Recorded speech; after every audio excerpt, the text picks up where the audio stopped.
también. Sí. Gracias, presidente. Buenos días. Marco Antonio Olvera, del canal México News World, y a los integrantes del Ejército y funcionarios y a la gente que lo ve dentro y fuera de las líneas de este país.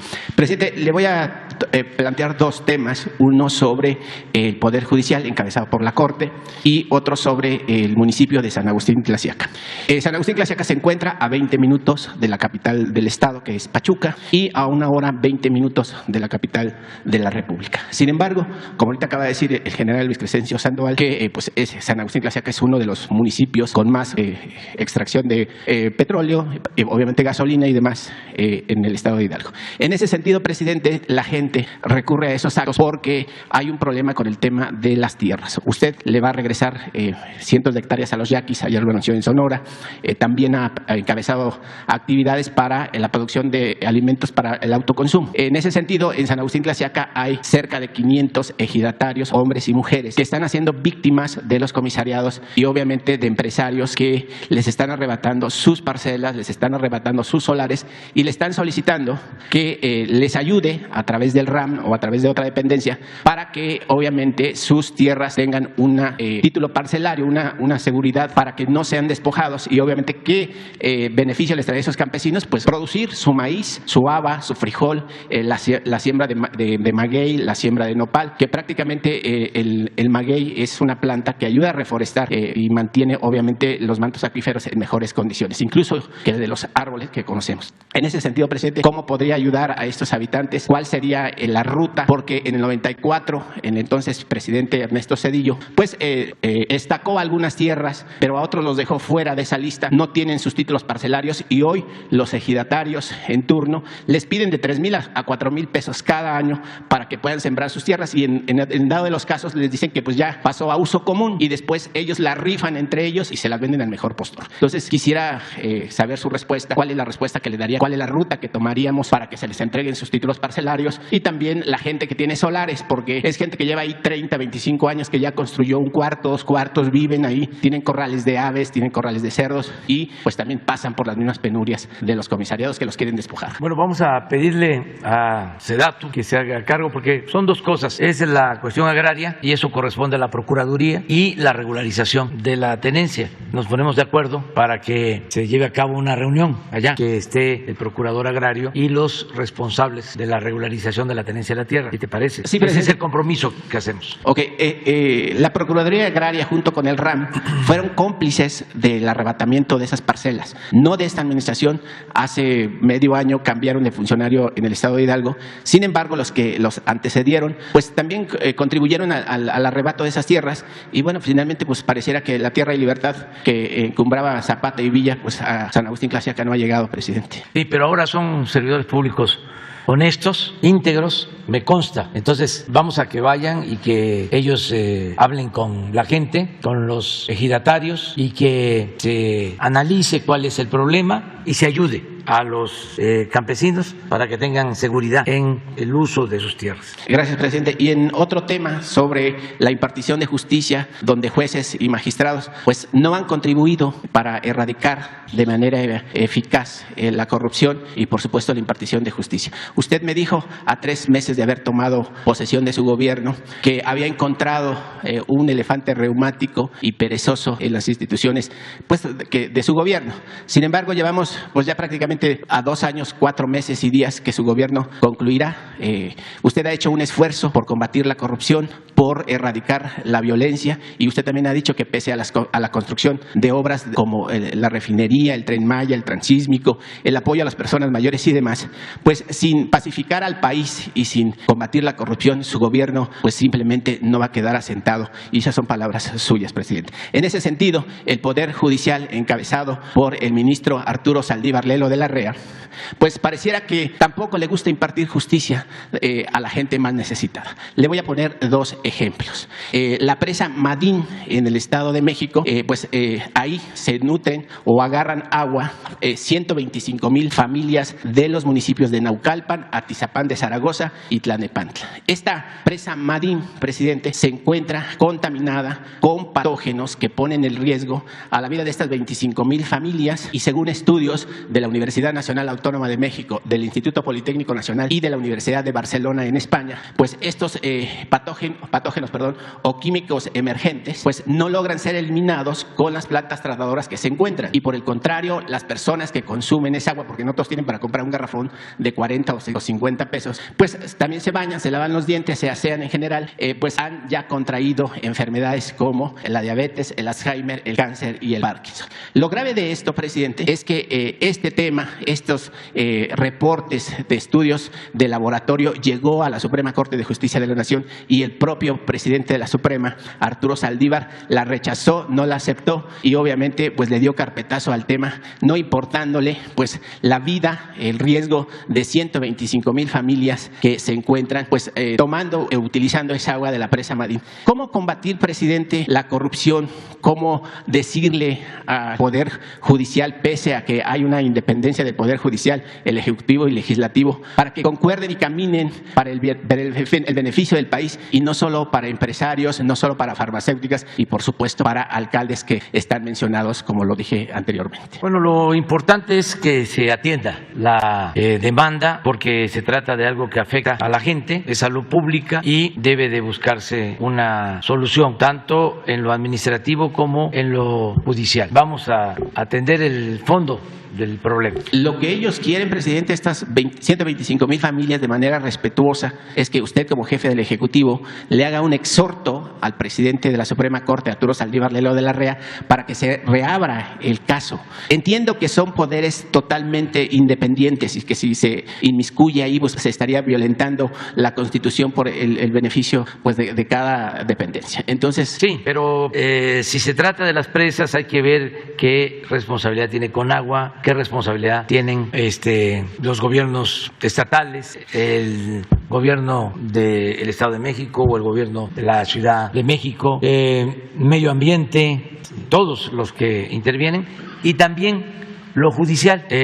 Vamos a dar respuesta a este planteamiento. Sobre la situación en el Poder Judicial, pues yo considero que el ministro Arturo Saldívar es un hombre recto, íntegro, honesto, que sí le importa a la gente. O sea que no es una persona de malas entrañas, es un verdadero juez, impartidor de justicia. Esa es mi apreciación. Hay que ver cómo está la situación legal. Qué está pasando en el proceso. A veces tiene que ver con otras instancias. No todo lo tiene que resolver la Corte. A veces inician estos procesos con jueces, luego pasan a magistrados y pueden llegar a la Suprema Corte y ahí resolver o decir no nos corresponde y tiene que irse a un tribunal. Vamos a ver de qué se trata, pero estoy seguro que vamos a contar con el apoyo del ministro Arturo Saldívar. Y ahí también estaría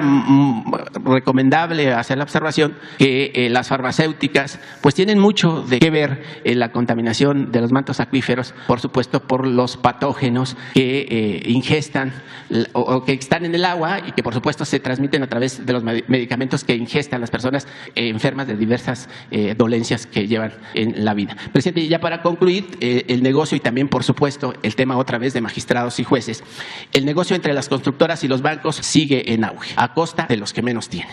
Le pongo un ejemplo.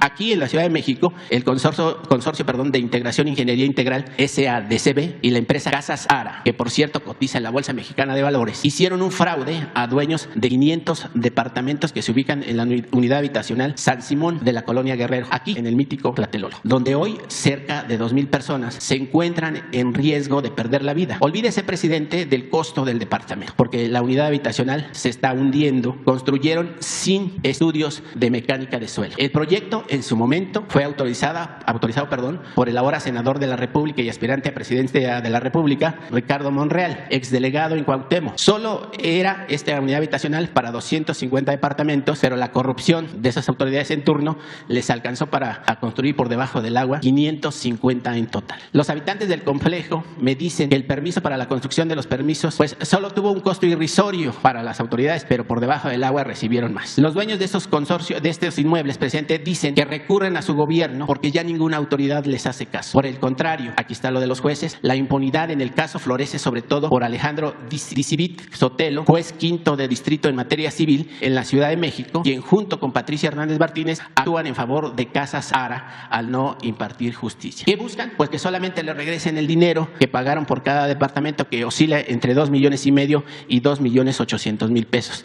y que Casas Ara y la constructora se queden con sus inmuebles porque prácticamente se ha convertido en una bomba de tiempo, presidente, y yo creo que pues aquí en Tlatelolco pues, todos sabemos que pues es un terreno pues muy propio cuando vienen los temblores y se viene abajo. Entonces, ahí cómo o con quiénes pueden recurrir esas personas, pues que ya nadie las atiende, ni la delegación ni ninguna otra autoridad. Nosotros vamos a atenderlos y se lo voy a encargar de manera respetuosa a la jefa de gobierno, a Claudia Sheinbaum. Ella va a atenderlos con Jesús. Te pones de acuerdo para buscar una cita con los interesados, los representantes de condóminos, de quienes se sienten defraudados, y que platiquen con la jefa de gobierno y se le busque una solución y se les dé asesoría y se les apoye. Ok, gracias, presidente. Buen día. Muy bien. Quedó Sara pendiente de la vez pasada y luego ustedes dos después, pero primero vamos con Sara porque si no... Gracias, presidente. Buenos días. Preguntarle sobre el tema de la Cumbre de las Américas, si ya ha tenido alguna noticia, si ya recibió la invitación. La semana pasada decía una subsecretaria que quienes no vayan van a perder la oportunidad de trabajar con Estados Unidos, es decir, México si no va, pues va a perder esta oportunidad. Si usted ve que está en riesgo de fracasar esta cumbre debido a esta situación de las invitaciones que no son para todos. Todavía falta tiempo. Tengo entendido que va a llevarse a cabo la cumbre del día 6 al 9, del 6 al 10, y estamos en 23 de mayo. O sea, falta todavía de tiempo, faltan más de 10 días. Y se está hablando, se está dialogando con el propósito de que se invite a todos, y hay muy buena disposición del gobierno de Estados Unidos. Al menos han actuado de manera respetuosa, no ha habido un rechazo total, tajante, y faltan días. Yo espero que pues en esta semana ya podamos informar para no estar especulando o con conjeturas, filtraciones. Mejor, una vez que ya tengamos todos los elementos, vamos aquí a fijar nuestra postura. ¿No ha recibido usted la invitación todavía o ya? No, pero formalmente digo. No ha habido ningún problema. Y cuando digo no, no tengo completa la información, porque a lo mejor sí, ya Relaciones recibió la invitación, o en la oficina, y como he estado afuera, pues no he podido revisar la correspondencia, pero ese no es el tema. Lo que estamos buscando es que sea la cumbre del diálogo y de la hermandad, que Los Ángeles se conviertan en la sede mundial del diálogo y la fraternidad, para mandar un buen mensaje al mundo de la importancia del diálogo, de la política y el de resolver nuestras diferencias, haciendo a un lado el uso de la fuerza o la confrontación, excluyendo. Por eso vamos a esperarnos. Gracias, presidente. Y un par de cosas relacionadas con seguridad y justicia. Por un lado, preguntarle qué información tiene sobre el asesinato de la abogada y activista feminista Cecilia Monzón, ocurrido en Puebla. Y por otro lado, plantearle el tema. La semana pasada, el juez Felipe de Jesús Delgadillo desechó un caso de abogados cercanos a Julio Scherer. Incluso remitió el expediente a la Comisión de Derechos Humanos, argumentando que hubo conductas indebidas. Ahora ya funcionarios de la Fiscalía han adelantado que van a presentar una queja contra este juez y también que van a dar inicio a una carpeta de investigación. Más allá de lo que usted ha señalado, ha dicho que es un pleito, pues está de por medio también la Fiscalía. Si esta situación no debilita a la Fiscalía, sobre todo porque también el fiscal Alejandro Gersmanero pues quedó pues muy mal con el tema de su familia que ocurrió hace algunas semanas. Entonces, si esta situación también no debilita a la Fiscalía, más allá de que se trate de un diferendo, que puede haberlos, pero ahora está de por medio una institución. Gracias. Bueno, pues qué bien que tratas el tema del asesinato de la señora Monzón en Puebla, porque pues es un tema muy doloroso. Desde que tenemos la información de lo sucedido, estamos atendiendo el problema grave, porque fue un ajusticiamiento, o sea, fueron sicarios los que la asesinaron, sin ninguna duda, fueron sobre ella. Y un abrazo pues a sus familiares, y lo mismo decirles que ya se está trabajando. Yo iba a tratar el tema ahora, pero como lo preguntas, ya me ayudas a informar que existe coordinación con el gobierno de Puebla y estamos nosotros participando. Incluso me gustaría que el subsecretario les informara sobre lo que se lleva de la investigación, hasta dónde es posible hacer, pero Ricardo nos va a informar. Buenos días a todas y a todos. Con su permiso, señor presidente. Desde el primer momento que se tuvo conocimiento de la noticia criminal, la secretaria Rosa Isela Rodríguez nos instruyó a revisar el tema y, como lo señala el presidente, se tuvo comunicación con el gobernador Miguel Barbosa y con el fiscal general de Justicia de Puebla, Gilberto Higuera. Este evento fue el pasado sábado 21 de mayo a las 9:54 horas en San Pedro Cholula. Dos sujetos en una motocicleta disparan varios impactos al vehículo Kia gris donde iba la activista Cecilia Monzón Pérez, perdiendo la vida prácticamente al momento. Respetando la secrecía de las investigaciones y no alertar a los autores materiales y probables autores intelectuales, señalar que hay material importante de identificación y también que la Fiscalía General de Puebla ha estado haciendo las indagatorias, las entrevistas, los peritajes, y consideramos que, como ha acontecido en otros eventos que desafortunadamente han habido en Puebla, este se va a resolver también de manera pronta y que no habrá impunidad. Como ha sido la instrucción presidencial en estos casos, ofrecimos todo el respaldo a las autoridades de Puebla para colaborar en cualquier necesidad técnica, de inteligencia o de investigación criminal que pueda arrojar resultados muy pronto. Evidentemente es un hecho que reprobamos y que habrá una respuesta eficaz de parte del Estado y de las autoridades locales. Gracias. ¿Este equipo que han enviado a otros estados para algunos casos específicos? Con Puebla tenemos una relación muy fluida en diferentes temas, entonces prácticamente hay un trabajo coordinado continuo. Las necesidades lo van a ir demandando, pero decir que recientemente también, cuando hubo un evento en Ixtapaluca, en la carretera México-Puebla, también hubo esta comunicación con la Fiscalía y seguramente en próximas horas habrá un equipo también ya en Puebla, pero desde el primer momento estamos colaborando con ellos porque muchos temas son de carácter técnico y se pueden hacer desde aquí. Insisto, hay una comunicación y coordinación permanente con las autoridades de Puebla. Gracias.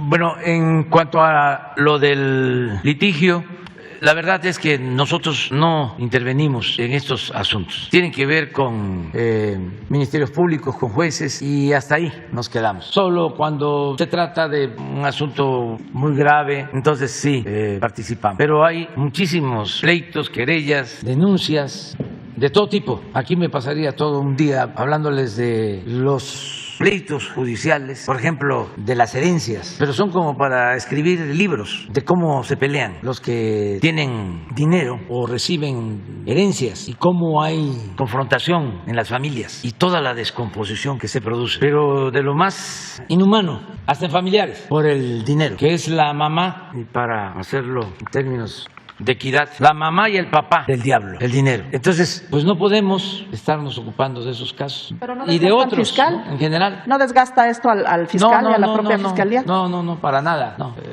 Hay desgaste cuando no se actúa bien, cuando hay corrupción, desde luego, impunidad. Nosotros tenemos que buscar eso, desterrar la corrupción y acabar con la impunidad. Por ejemplo, aprovecho para hacer un llamado a todos los trabajadores petroleros que nos han ayudado tanto, como los trabajadores electricistas, como los trabajadores del sector salud, como los trabajadores de la educación. Estamos rescatando Pemex con los trabajadores y con los técnicos. Pero hace unos días cerraron una válvula allá en las plataformas de Campeche, un poco antes de que llegara el director de Pemex a esa plataforma. Y ya se está investigando. Sí le pedimos a la Fiscalía que abriera una investigación. Y yo le pido a los trabajadores que nos ayuden, a todos. Y estoy seguro que nos van a apoyar, estando pendientes, cuidando, informándonos, porque una acción así puede ocasionar una terrible desgracia. No se pueden correr esos riesgos. Y entonces, como la mayoría de los trabajadores, para no ser totalitarios, la mayoría está a favor del rescate de Pemex. Por eso hago este llamado para que estemos todos pendientes y cuidemos las instalaciones y cuidemos la seguridad en las plataformas, en los pozos, en las plantas, en las refinerías. Y eso es lo que tenemos que hacer para seguir adelante, porque hay gente molesta con la transformación, que estaban acostumbrados a robar o a recibir atenciones especiales, vivían colmados de atenciones, de privilegios, y otros solo porque no les caemos bien, pero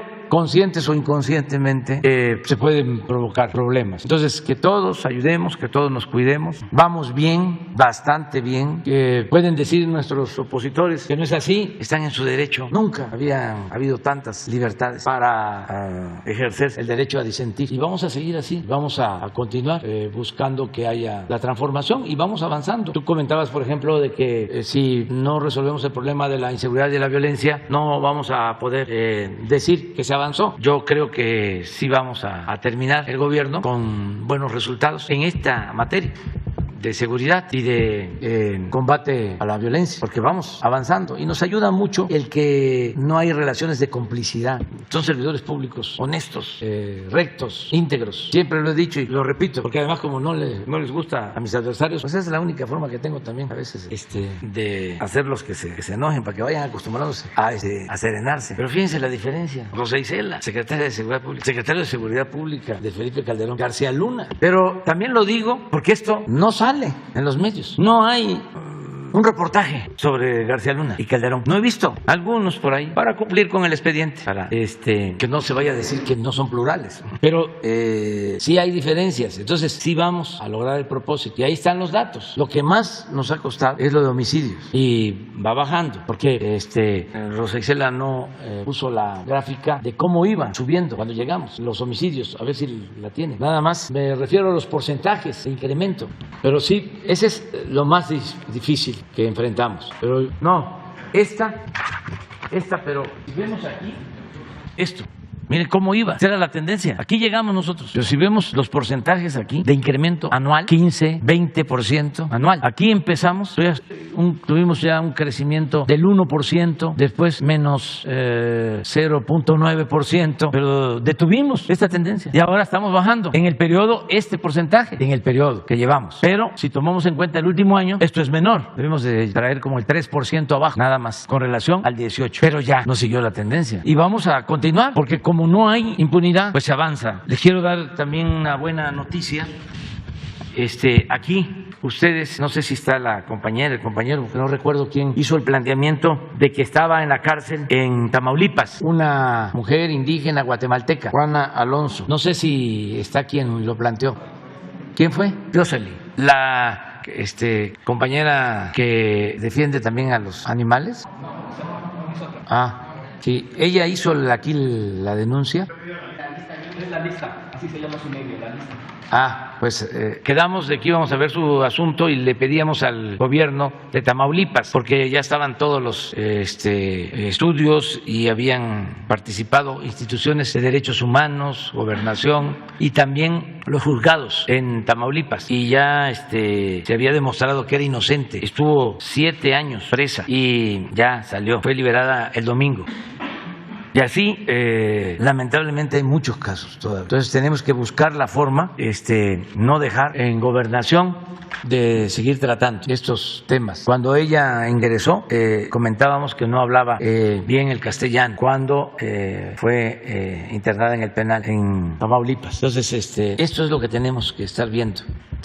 No quiere decir que el pleito en la fiscalía con los abogados no importe. Sí, pero primero lo primero. Bueno,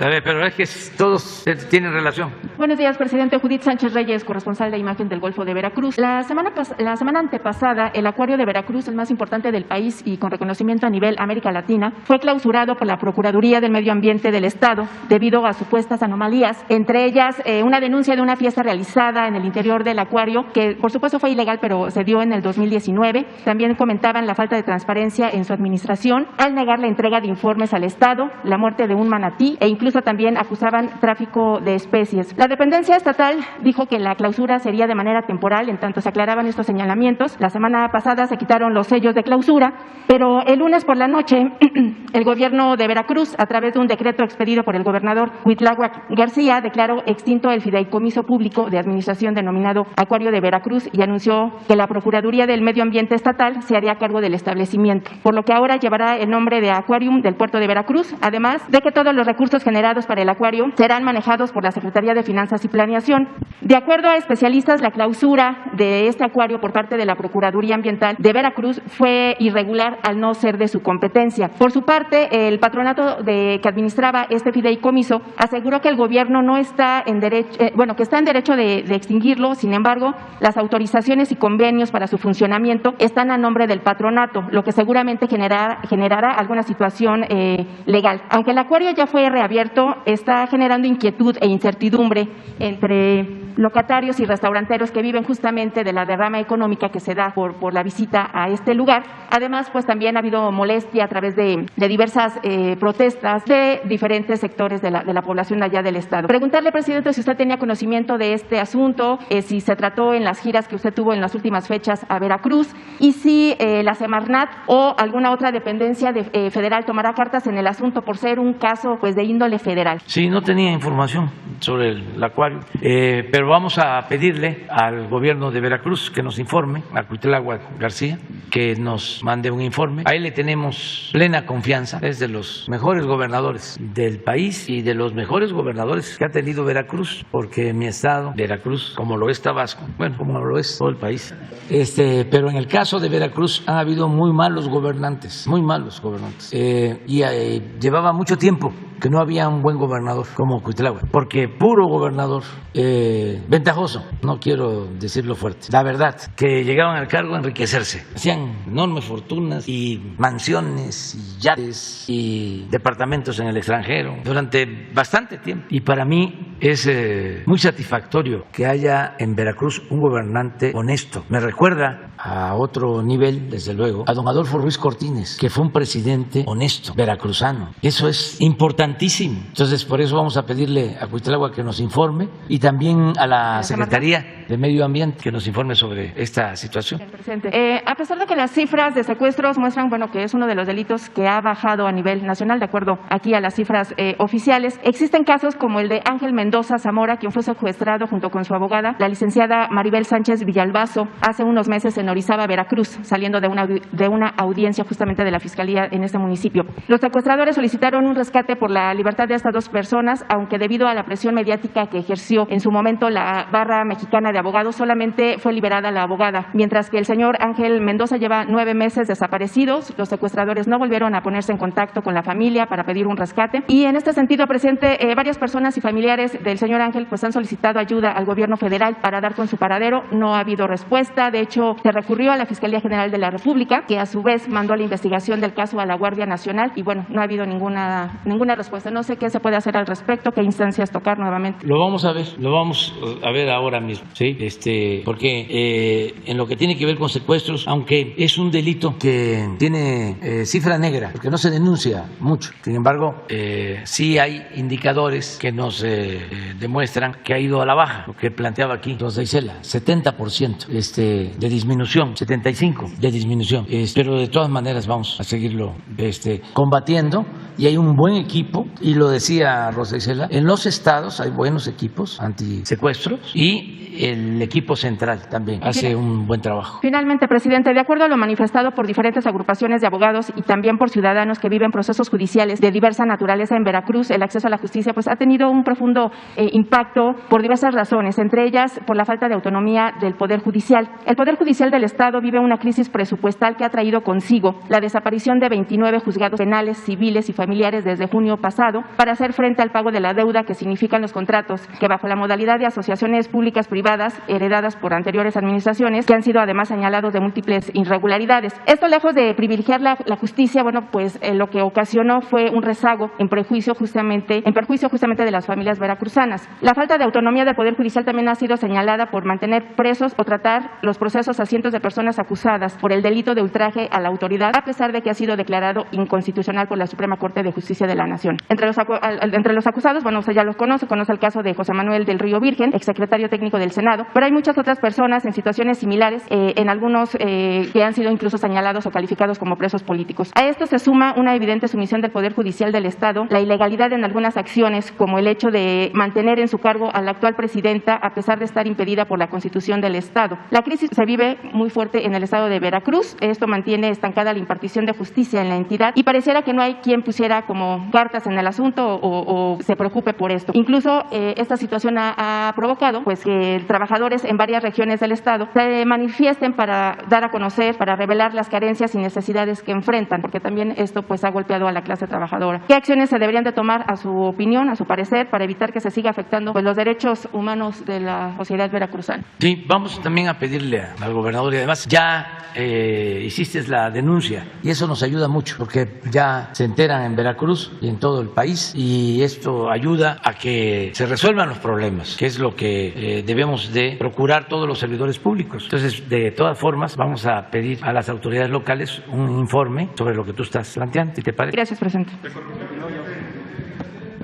A ver, la gráfica y también la de secuestro, que también es importante. Este secuestro. Yo pensaba que era la otra. Esto es importante. Así venía lo de secuestro. Son denuncias presentadas. Y hablaba yo de la cifra negra que hay en casi todos los delitos, menos en 2. Homicidio oficialmente y robo de vehículo. Porque en el caso de homicidio tiene que intervenir el Ministerio Público, aunque hay veces que cuando se trata de enfrentamiento entre grupos se llevan a sus muertos. O sea, por eso no es así tan categórico de que todos los homicidios se registran, pero sí es lo más cercano a la realidad. En robos, por ejemplo, es mucho el margen de delitos que no se denuncia. Ahí sí hay más cifra negra. Y esto es lo que mande. Sí, es el INEGI, sí, del INEGI. Es esto. Pero hay uno que tenemos con porcentaje. Y aquí se fue arriba.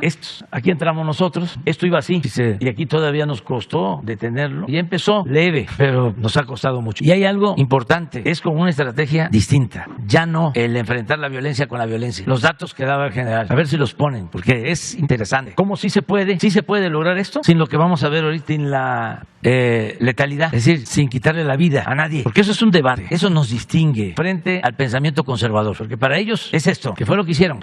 Y se les olvida, es enfrentar el mal con el mal, la violencia con la violencia. Y aquí está el resultado. ¿Cuántos enfrentamientos? Estamos hablando de militares, heridos, fallecidos, cuando la guerra de Calderón, aunque les moleste, porque además eso tiene que ver con una mentalidad conservadora, reaccionaria, y además con mucha hipocresía, porque es por mi culpa, por mi culpa, por mi culpa, por mi culpa, por mi grande culpa. Pero no hay amor al prójimo, en los hechos, en la realidad. Y miren la diferencia, aquí estaba en su apogeo, el mátalos en caliente, 324 militares heridos. Ya hemos visto personas, y ahora vamos a poner también la gráfica, 324 a 75 y a 56. Claro, el que da la orden está arriba, y los integrantes de las Fuerzas Armadas que no tienen familia. Y lo mismo en el caso de los presuntos delincuentes. A ver si pones la de letalidad. Estos son los fallecidos, más fallecidos que heridos y detenidos, porque el que quedara herido lo remataban. Y todavía se atreven a decir que está mejor. Y además, no es un asunto superficial, lo creen. Si por eso hago énfasis en el tema, porque eso es la esencia del pensamiento conservador, el autoritarismo,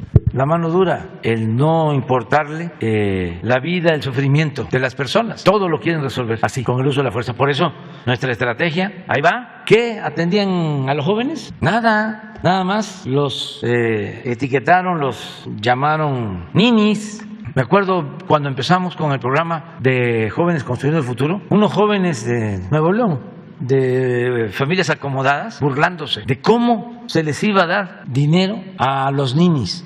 Pero todavía lo siguen pensando y es consustancial al conservadurismo. Por eso sí hay diferencias. Claro que hay clasismo en el país y racismo y discriminación. Esto, por ejemplo, de los médicos que van a venir a ayudar. Un escándalo. ¿Qué no? La salud es un derecho humano. ¿Qué tiene que ver la salud con la cuestión ideológica? Bueno, hasta en el deporte. ¿Qué no se traen futbolistas, beisbolistas de otros países? No, pero es un dogmatismo enfermizo, muy fanático. Por eso hay que trabajar mucho con los jóvenes y tratar este tema siempre.